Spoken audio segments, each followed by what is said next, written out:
And I decided to do another story from Monday Weeks, man. This is wow.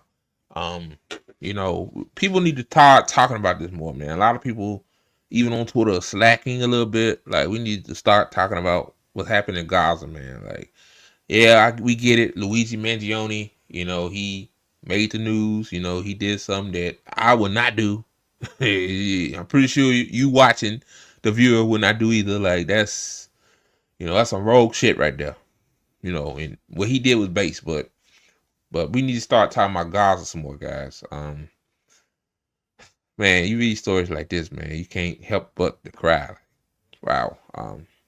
This again from Mundo Weiss. Shout out to them; they do amazing work. And also to y'all, donate to them as well. They trying to stay on. Like, we need Mundo Weiss. I'd rather look at Mundo Weiss than fucking ABC News or CNN. So support them however you can. It says children are freezing to death in Gaza. Yeah, man, this is depressing. It says Muhammad walks through the corridors at Nasir Medical Complex in Khan Yunis carrying his 2-week infant daughter Celia. Celia is not alive, but unlike most children who have been killed in Gaza in the past year, Celia was neither struck by a bomb or a bullet. She froze to death. My God, man. Man, gee, man. Freezing to death, man. Oh, Joe Biden's legacy, boy, is a fucking man. Fucking. Wow. On Thursday, December 26th, Al Fasia and his wife huddled together with their children in a tent in the Mawani area of the Gaza Strip. It was one of the coldest and most frigid nights they have seen thus this winter, with temperatures dropping around 8 degrees Celsius. 46 degrees Fahrenheit now. It don't seem cold, but when 46 degrees with no proper gear on, yeah, it can, it does stuff to your body. And tarps of their tent doing little to protect them from the cold air. With Celia snuggled close to her mother's side, the family fell asleep. When they woke up to a nightmare. Celia woke up in the middle of the night, so her mother breastfed her. Then she went back to sleep. In the morning, her mother picked her up to breastfeed her again and found her frozen to death. My Jesus Christ.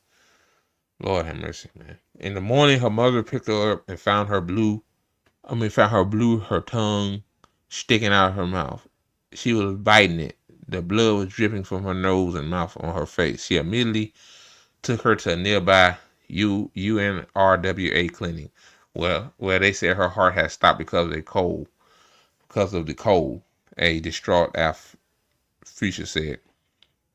Cradling the cold body of his newborn baby, Al Fasia looks down at her and says, Look at how the blood is dripping from her nose. We sleep on the sand. The tent I live in is not suitable for living. Water drips on our heads. I cannot provide anything for my children because of the war. They are dying of cold, hunger, and fear. Our lives are tragic, and the war has destroyed us. Man. 4 children freeze to death in 72 hours. It says Celia was not the first child to die from the cold in the Gaza Strip. According to the Ministry of Health, she was the 4th child to die from the cold within 72 hours. Inside the hospital, Dr. Ahmad Farah, head of the pediatric department at Nasser Medical Complex, says Celia on the bed and explains the cause of her death. We are now facing one of the tragedies of the unjust war. This innocent child is 2 weeks old. She did not suffer from any disease. She was in good health. Her birth was natural, but due to severe cold intense, this led to a severe drop in her body temperature, which led to failure of this child's vital organs and her death.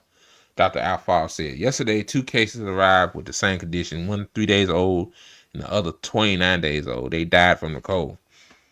Dr. Al-Far said, this is a stark example of the consequences of this unjust war on the people of Gaza, especially infants who cannot tolerate the low temperatures. The war must end, and the families must return to their homes. This is unacceptable for children to live in tents out in the open. the doctor pleaded. Since Israel's genocidal assault on Gaza in October 2023, an estimated 1.9 Palestinians have been displaced, according to the UN, with the vast majority in the south in makeshift shelters and tents. Some estimates say that before the winter season began this year, there were about 135,000 tents being used as shelter in Gaza. Dr. Al-Farah noted the difficult conditions being faced by children and mothers across the Gaza Strip.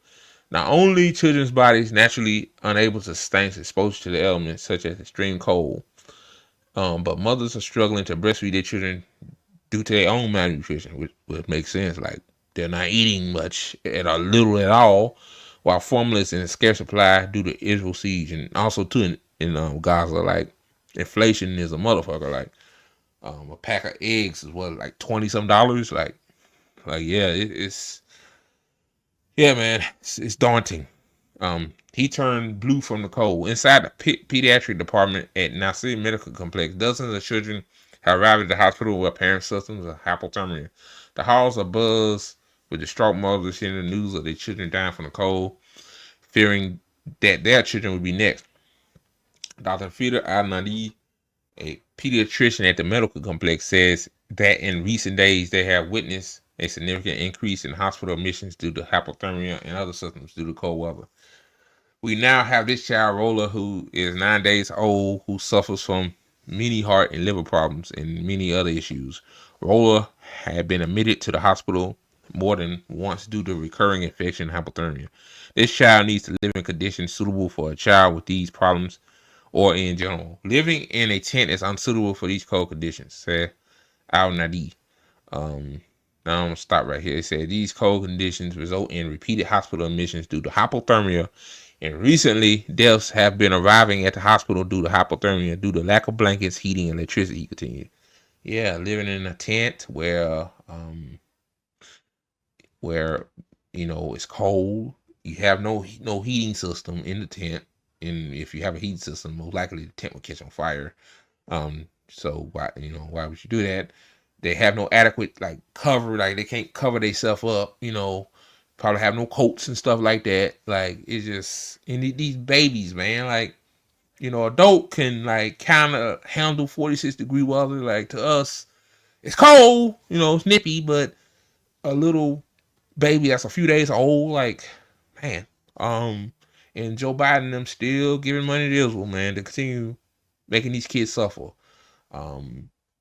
Donald Trump gonna do the same thing. Like, I hate when people say that Donald Trump will make the genocide worse. I'm like, the genocide, like, what more would you get Trump do? Like, I mean, Israel got all the money they need to continue this suffering.